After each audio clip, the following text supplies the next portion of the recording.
Well, good morning. I don't know if how many of you had a chance to go and sit in on the presentation that I just made downstairs, but if any of you did or didn't, and there's anything arising, then please hit me. I'm mostly here talking about the GMO issue, on the scientific aspect of that debate, and also probably the most interesting thing, the most newsworthy thing that came up was about labeling, because I've supported mandatory GMO labeling, I think against the wishes of most of the industry, but I think that's politically a winning direction for the industry to move in. And so I don't agree with, I want to make it clear, I don't agree with the biotech industry on everything. In fact, I try and challenge the industry to move in a direction which I think is more beneficial to resolving this debate. And you know, we need political compromise, but we need political compromise which doesn't compromise on the science. So. Your changing views on biotechnology and GMOs in general? Well, I mean, I was an anti-GMO activist a long time ago.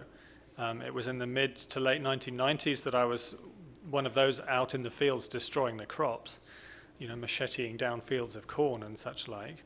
And I had a role within the UK anti-GMO movement, which was then sort of metastasized around the world and has, I think, taken the debate in a way which has convinced most people that GMOs are somehow bad and somehow negative. And the whole environmental movement still is anti-GMO. I don't think there's any organization which has done what I have done and changed its mind, at least not publicly. Certain other individuals have done, including the former director of Greenpeace in the UK, Stephen Tyndale. So I'm not the only one by any means, and the reason I changed my mind was because the science was so clear on the GMO issue in terms of the safety and the number of studies that have been conducted, and I didn't want to be saying that you should listen to the scientists on the climate change issue, but you should ignore the scientists on the GMO issue, or vice versa for that matter.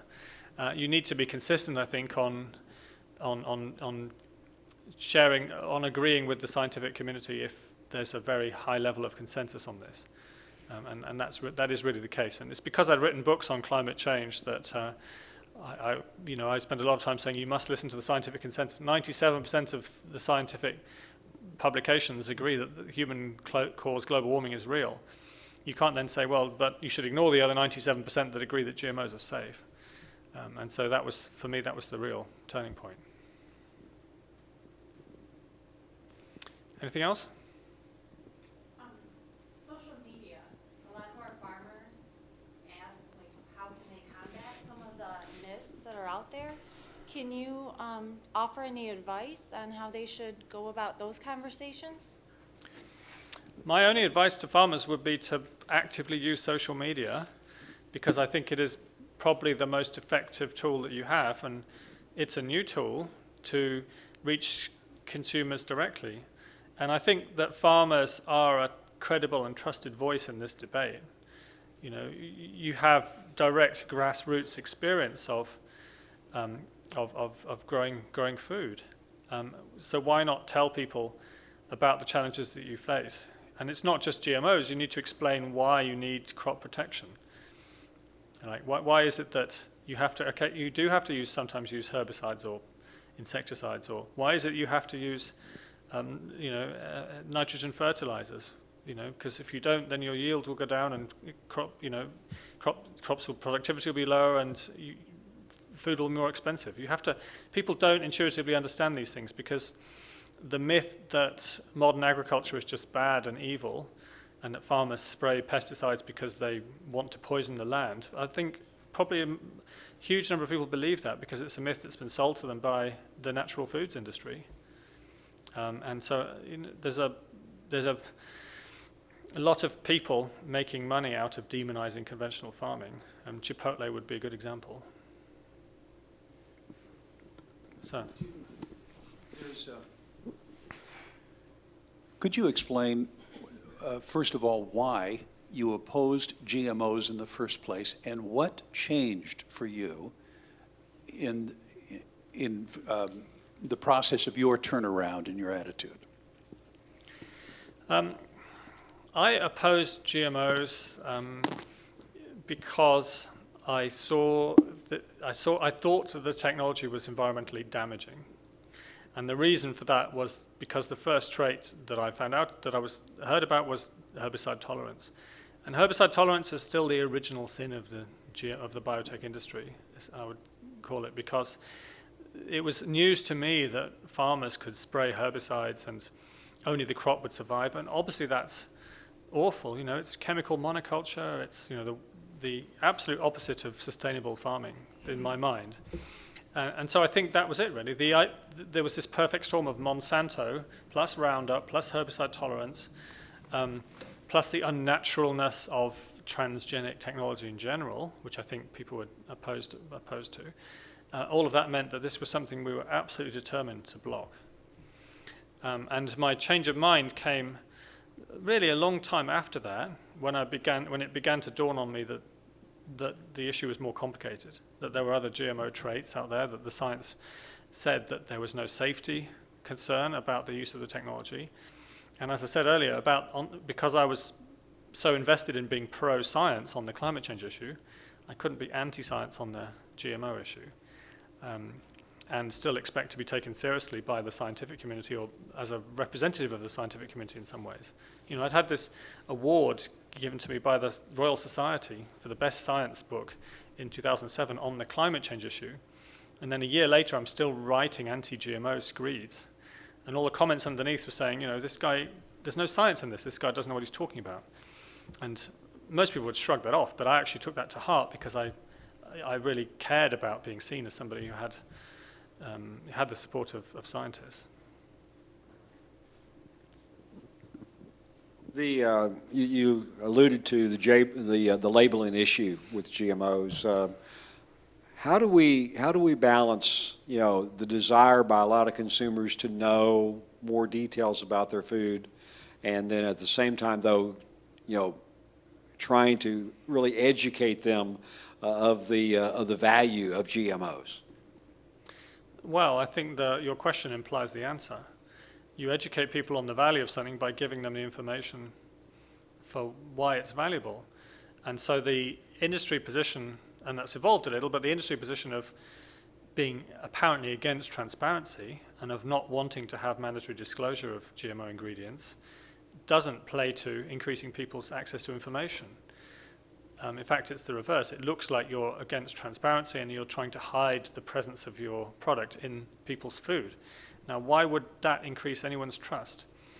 And in fact, there's been a lot of studies of the psychology, and it's very clear that if you give people a sense of choice, they feel something is less risky. Whereas on the other hand, if you apparently deny them the choice and you impose something on food, which is a very important thing, of course, and the benefits are accruing to some remote entity like a big corporation, people feel something's risky, irrespective of the actual science of it, right? So how do you deal with that? You have to give people the understanding that they can make an informed choice.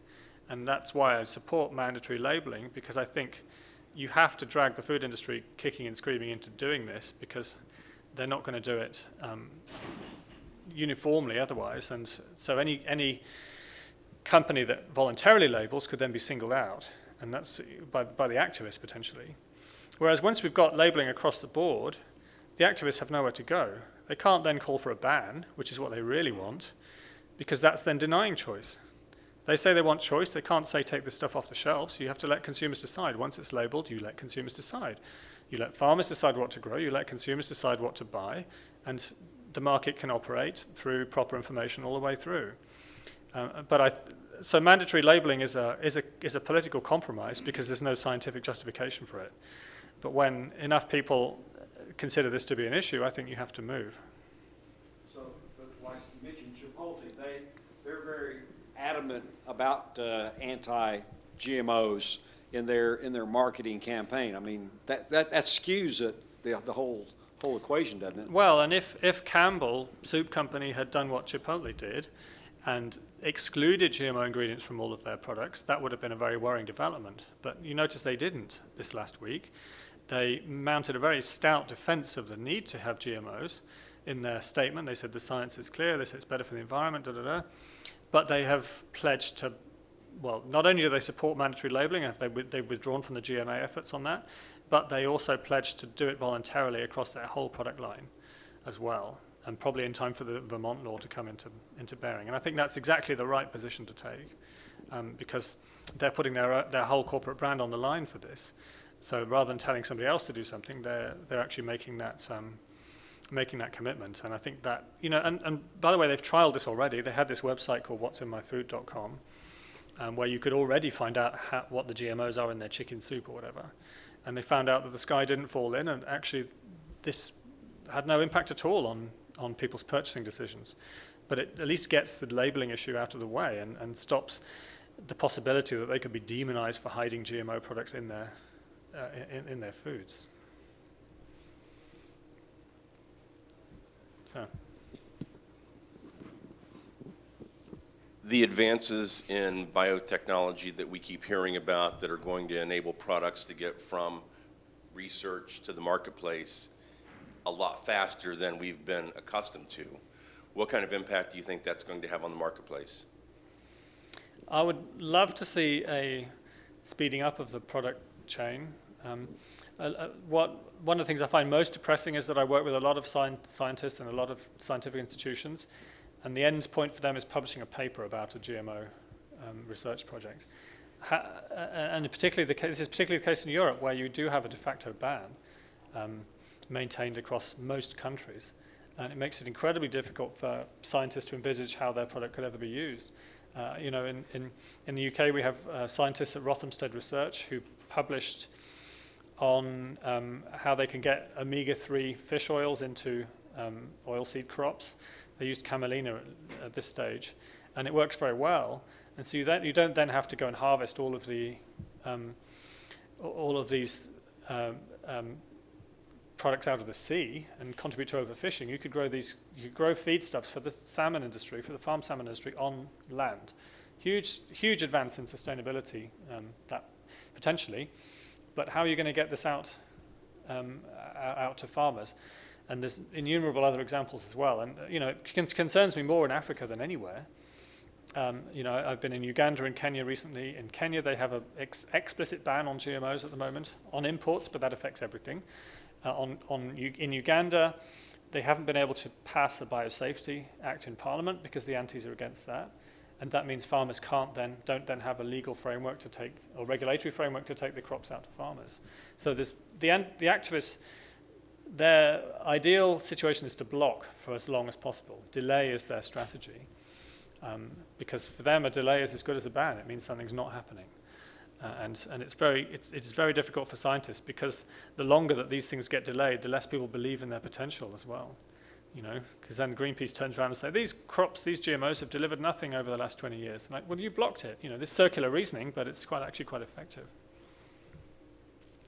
So at the back, yeah. The smart label with QR codes, does that meet your concerns about labeling, or do you think it needs to be on the label itself? I think politically it probably needs to be on the label itself.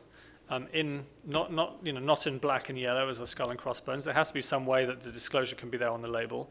The pro-labeling people, the antis, have been very clear that QR codes wouldn't tick the box for them. I think you need QR codes as well, for precisely the reason that GMO labeling doesn't tell you anything. It doesn't tell you anything useful about the product. It doesn't tell you what the trait is. It doesn't tell you what the process is. It doesn't tell you about the farming system, which after all is what people think they care about. GMOs are kind of a proxy for concerns about pesticides by and large. But there's a big difference in pesticide implications between a BT product and a herbicide-tolerant product, right? So how's that disclosed on a label saying GMO? It's not. That's where you definitely need additional information, and a QR code would be a good way to deliver that. So I think the GMA is committed to that, right? Across, 20,000, 30,000 products by 2017. But I think that needs to be accompanied with a mandatory disclosure of the GMO issue on the label as well. And for you two, and then. For those who oppose, how do they respond to golden rice and to the innate potato, especially the innate potato that's genetically modified but only with potato genes? Well, the there are different genes in the innate potato. The second generation has blight resistance genes as well, which also come from Solanum. So yeah, they are part of the same species. Although I think there's a trait coming in for the virus as well, the potato virus, which would be outside the potato. So that would be transgenic. But all of the existing for the white russets, which are on the market now, those are modified potato genes, including just the acrylamide gene. I think is just switching something off. And so why is that even a GMO? If you're simply making an intervention with the genome as it is and just mutating a gene so that it gets switched off, why is that a GMO? You could take a gene out of an apple, put it back into the same apple, get it integrated in the genome, and it becomes a GMO, even though it could be absolutely identical. So you can't make a logical boundary to what is GMO, and that's part of the problem of what you'd want on a label. But we have to do something, and I would throw the net as wide as possible and have it on cheese and beer and organic products and everything, because then I think people would realize that there's less to be scared of, and B, this ubiquity shows that it's really important across the whole product chain now. Yeah. Beyond just GMOs, a lot of what I read suggests that Americans towards science are either ignorant, apathetic, dismissive. Do you agree? And are there solutions to make people more science aware? See, nobody wants to think that they're anti-science. But on the other hand, people aren't motivated by a dispassionate acceptance of scientific knowledge on any issue. What matters is the politics. And you might find pro-GMO people who are frantically pro-science on the issue of biotechnology are equivalently anti-science, in my view, on the issue of climate change or global warming, because the politics is different. And so nobody, apart from a few geeks, takes science first. People take politics first, and they take the sort of messaging that's accepted in their peer group, and then they look for the science to support that. So let's not pretend that any of us are non-ideologically pro-science across all of the board. And so when you start with that level of humility, you don't then point to anybody and say they're ignorant about the science. I would try not to do that, I hope, but try and be a bit more nuanced about why it is that science is neglected by totally different political camps for different reasons. Okay, are we good? Thank you very much. Thank you very much for all of you. Thank you.